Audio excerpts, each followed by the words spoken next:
Agnes, hey, thank you for speaking with me for this very interesting movie, Immortal. Yes, yes. So tell us why you wanted to do a film like Immortal. Um, so I just had my son, and I was, uh, told my peoples that I was, ready to get back to work, and my manager brought up oh, hold on. That's okay. Okay. You're back.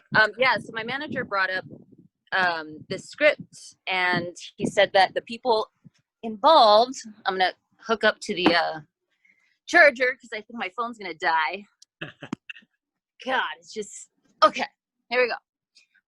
So yeah, so he told me that he had this script, and it was really interesting, and the people that were involved were this group of friends basically that have been working together for a while, friends for a while anyway. And I thought, that sounds cool. And then I only got my segment of the movie, and I was like, wow, this is really cool. It's something that, has so many different layers as far as acting goes, that I can, work with and have fun with. And yeah, and so I said, okay, let's meet. My manager was like, meet the director, see how that goes, and see how, if you guys have chemistry and whatnot. So I met with Danny, and he is like the most energetic, enthusiastic, like just ball of energy that I've ever met in my life. And he was so attached to it, and just so like everything was like, I had a question, he'd be like, yes. Like, what is it? What do you want to talk about? Yeah. And just so into it. And that was just a really good sign for me. I love it when people are, especially when it's their a big project for them, or like a first big project or whatever. I love it when people are enthusiastic about it. And we talked about the character, and we really hit it off, and that was it. I kind of just ended up, saying, okay, let's do this. And that was it. And then I don't know. I remember, Vanessa's pregnant in the movie. And so that kind of, it helped that I just, had my first child, and going through pregnancy and all that. And yeah, I think it was my first job after having my baby. So it was exciting, and yeah, it was just so much fun. So reenacting yourself as a pregnant woman came pretty easy then. Yes. It was really weird. It was actually funny because I think I posted a photo of myself with the belly on, and my fans on Instagram were like, what, did we miss something? Because I didn't say anything. I was just like, I was trying to fuck with people. And but yeah, it was actually really helpful that I'd been pregnant, because you walk a certain way, and I remember Danny being like, oh my God, you're holding your belly just like some, and I'm like, yeah, I just did it. So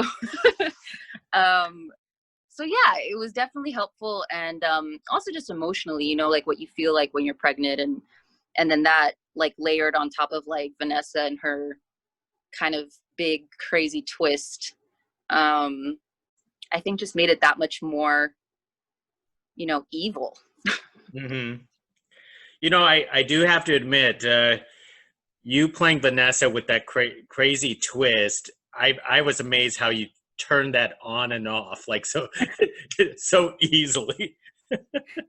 I know, it's I've always been a drama queen, and I don't know why I'm so good at it. I really should question myself and look into myself. But I really am good at it. I always have been. I remember like even a long time ago when oh God, which movie was it? I think it was Dreamland got into Sundance Film Festival, and it premiered there. And I remember afterwards, like there was a question from the audience, and they were like, how do you get, you know, so emotional, and you know, how do you do that? And I never, I don't know. I just like, I tap into something, and it's very easy for me to like turn it on and turn it off. And for whatever reason, like I have no idea. Maybe I'm crazy. I mean, we're all a little crazy. Actors are crazy. But, you know, I think you just draw from like, you know, your own life experiences, and I I can do that. It's fun. It's fun. Own life experiences with that twist. I don't know about that.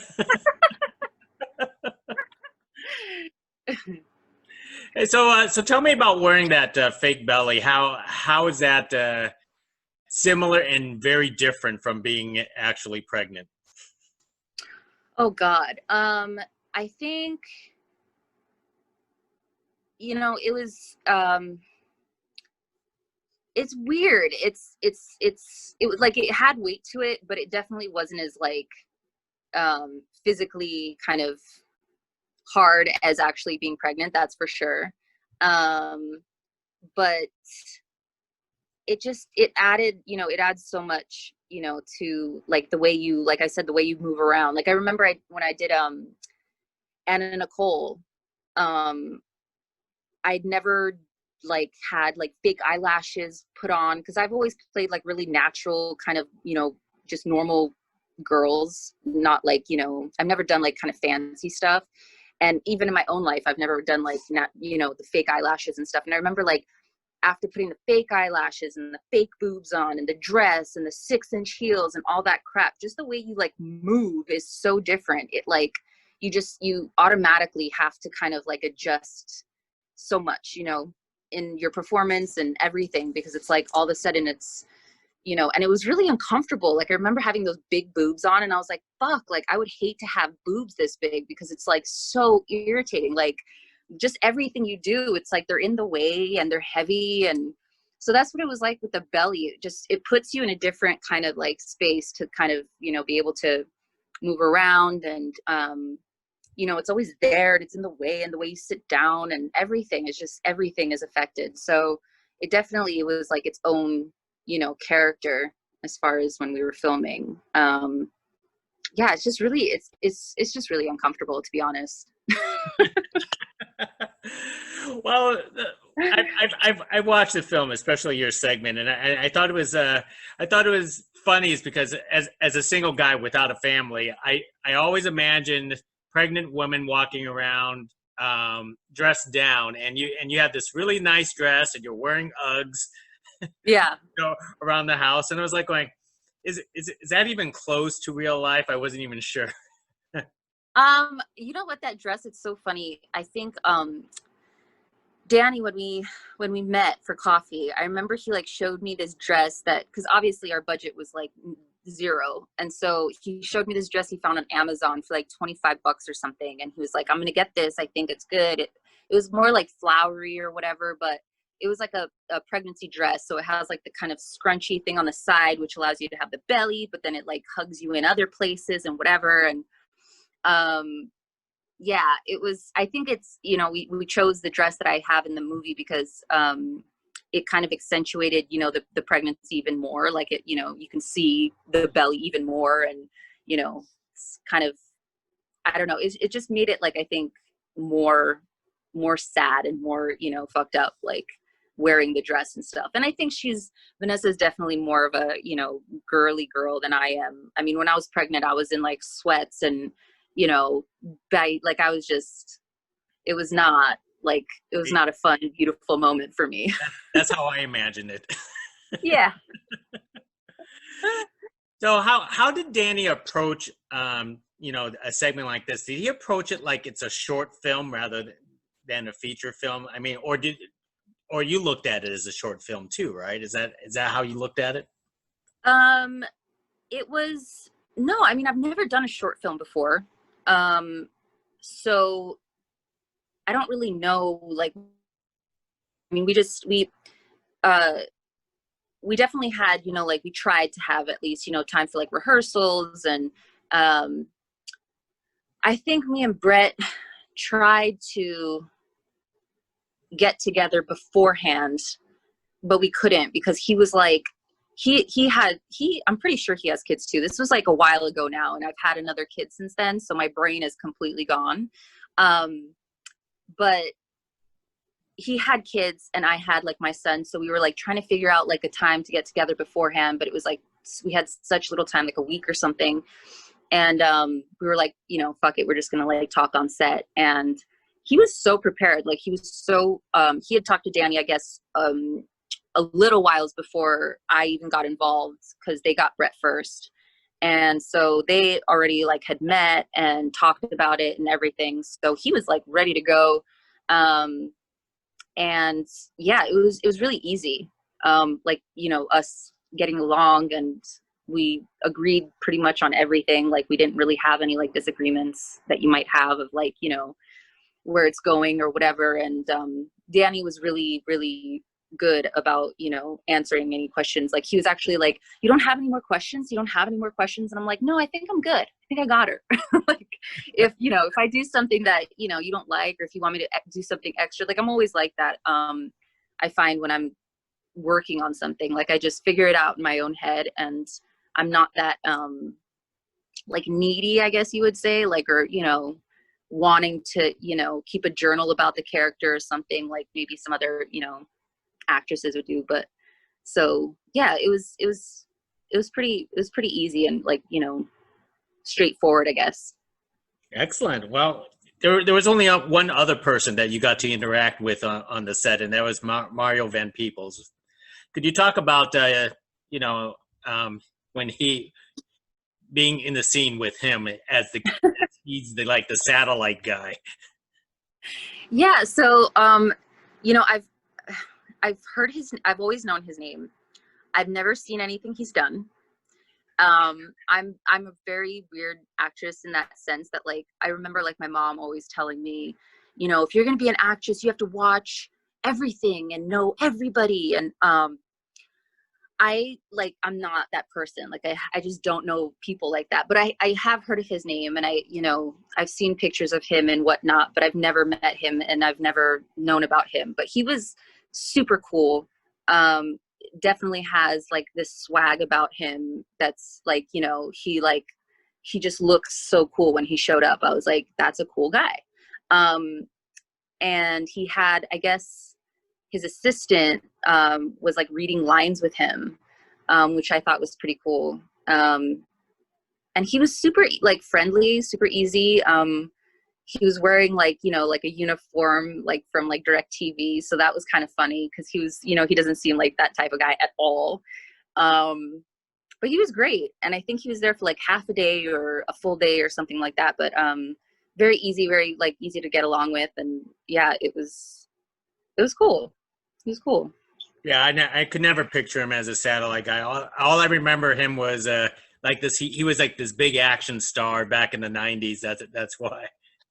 Oh, okay. Yeah, no, I have not seen, I mean, I like probably should, like I'm just such a like it's like seems weird, but I've never seen anything he's done. But um no, he was really cool. Now you have such a great long career for yourself. How do you choose your roles now these days?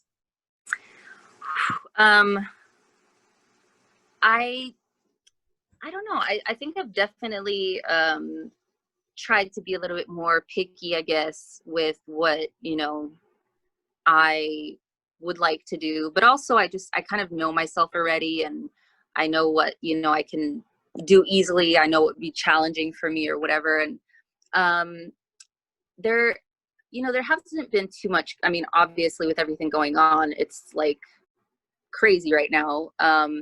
But I don't know. I really would like to do some like action stuff next. I think that, you know, I um would really like to go into that world. Like if they ever redid Underworld, I would be like so excited to do something like that. But you know, it's hard. It's very like the business has changed so much from when I was like when I started, and from even just like 10 years ago. Like I remember, you know, it was very much like an even playing field back then, or more so than it is now. I feel like now you know, these superhero movies, and if you do one of those, then you end up doing every single other role that there is out there for, you know, that type of, you know, girl or whatever. And so it's gotten a lot harder in that sense. Like, you kind of have to, you know, fight a lot more nowadays than before. It would be like, you go in, you audition, if you're good and right for the part, you got it. But now it's like, okay, well, do you have an Instagram? Do you have a Twitter? Do you have a following? Do you have this? Do you have that? And so it's gotten a lot more, you know, It sounds annoying. a lot more complex. It is. I mean, I remember even, I mean, it had to have been like what, the movie Riddick with Vin Diesel. It had to have been like 10 years ago now. Yeah, that was about that. Yeah. So I auditioned for that, and with the girl, she's really good, but she ended up getting it. But I remember when I auditioned, they were like, "You're amazing. You know, Vin thinks you're cool. Like, it's great, but you don't really have a following. Like, you don't even have social media." And at the time, I didn't even have like Twitter or anything. I don't even think there was an Instagram yet. So I was like, huh? Like, what? I like got Twitter that day, and I was like, be my friend.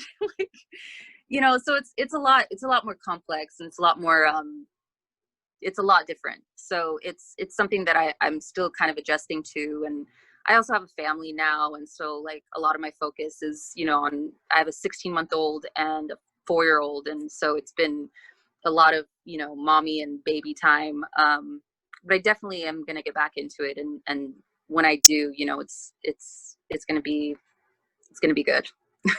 So I take it that you have been growing your Twitter and Instagram and Facebook and everything. You know what? I really tried. You know, I even asked a lot of my friends who are, you know, good or have a lot of followers, like, how do you do it? What do you do? Like, they were like, okay, you have to post like once or twice a day, and this is what you have to do, and hashtag this and whatever. And, you know, I'm not like, I really am not that like interesting of a person. So there's really not much of me to post. But I've been trying. And actually, when I did Once Upon a Time, I got like, I went from having like 7,000 followers to, you know, like, I remember it was like 20 or like 18 or something crazy. Because all, you know, Once Upon a Time has such a huge following. So that was really cool. And they've pretty much, I think, stuck around. And yeah, I mean, what is there to do nowadays when, you know, in quarantine, you kind of go on Instagram or whatever. And so I've been trying, but I really don't know what I'm doing. I just kind of post a selfie or a picture of me from like 5 years ago, and I try to say something witty, and hopefully, you know, I get a couple followers. I don't know. But you know, it is what it is. It's a part of our, you know, world now, and I've accepted it. It's fine. It doesn't like make or break me, but you know. So how are you trying to keep sane in a world like this today? Just hanging out with your family and so on. That's it. A lot of wine, my friend. Yeah, really just, you know, my kids take up so much of my time, and I live on Kauai, and my sister's here and my dad lives here. He's like a mile away. So he walks over every morning. You know, just a lot of outdoor time. I started a garden. Oh. It's going kind of great. But yeah, just trying to like, you know, stay positive as much as I can. And, you know, I keep in touch with, you know, everybody from LA, and I'm really glad I'm not there because it sucks there right now. I mean, really bad. Kauai hasn't been, you know, affected that badly by it. So it's a lot more mellow here, but, yeah, just, you know, It sounds like you gotta do. well, it sounds like you're really safe. Hey, one more thing before I let you go, because in your career you have actually played live people, or real people. You played Yes. Anna Nicole, and you also played Kris Jenner. In the back of your mind, when you're playing like these real people, do you have like increased pressure to get them right, or you just basically just say, you know, it's just another role? Well, with Anna Nicole, I was super nervous. Like, I actually turned down the role 2 or 3 times. when it was like offered to me, I was like, no, there's no way. Like, no, there's no way. And then the producer I actually worked with on a film called Craigslist Killer, and she was like, she called me and she was like, Agnes, you have to just come in, just meet the director. It's not going to be, you know, another like Lifetime movie. This is going to be great. It's you're going to be perfect. Da, da, da, da, da. So I like finally like gave it a shot, and I, you know, I think I psyched myself out so much because she was not alive anymore, which was weird. You know, I never met her. I didn't really, growing up, like I think I was a little too young to kind of understand her life or her lifestyle. So I didn't really know that much about her, except for the fact that she was this gorgeous, you know, woman who ended up with this, you know, older guy and blah, blah, blah. So I was really nervous about that one. But then after, you know, meeting the director and kind of talking to different people and bleaching my hair and doing all that kind of stuff, I started to get more and more comfortable with it. And then also knowing that her daughter is out there who knows if she's seen it, and her ex, I forget the guy's name, but the father of her daughter. So, you know, that was a little weird. But Kris Jenner, I was like, I don't think anything could offend Kris Jenner. And I watched their show. Like I started watching a couple years ago. I was dating a guy, and his roommate, this girl, she was like really into it. So I started watching it, and I haven't watched it like, you know, very like hardcore, but I've seen a lot of it. And she's just fun. Like she's just like, I would want her to be my mom. Like she seems, you know, awesome. So when I heard that I could play her, I was like, oh, I got this. Cause I'm really good at like making, you know, kind of like impressions of people, I guess, or like it's easier for me in some way. But she seemed, you know, like she's like the life of the party. She's always on. She's, like I said, I don't think she would be offended, you know, if she saw my performance and she was like, oh, this girl's crap, you know, like she wouldn't think anything of it. So yeah, and it was just, you know, it was a chance to play Kris Jenner, like that. I was on it. So yeah, I mean, it's fun. I don't think it like, I feel pressure. It's just, you know, it depends on the circumstances, and, you know, I think, but I think Kris Jenner was definitely a lot, you know, less stress as far as, you know, even the size of the film. And Anna Nicole was a Lifetime movie, and I would have to have like, you know, boobs put on me every day and all that kind of stuff. So, you know, it was definitely a lot more pressure. But as time went on, like I said, and I got like, you know, into those dresses and everything, it was a lot. It turned into fun as opposed to, you know, like dreading it. So, Yeah. Well, yeah.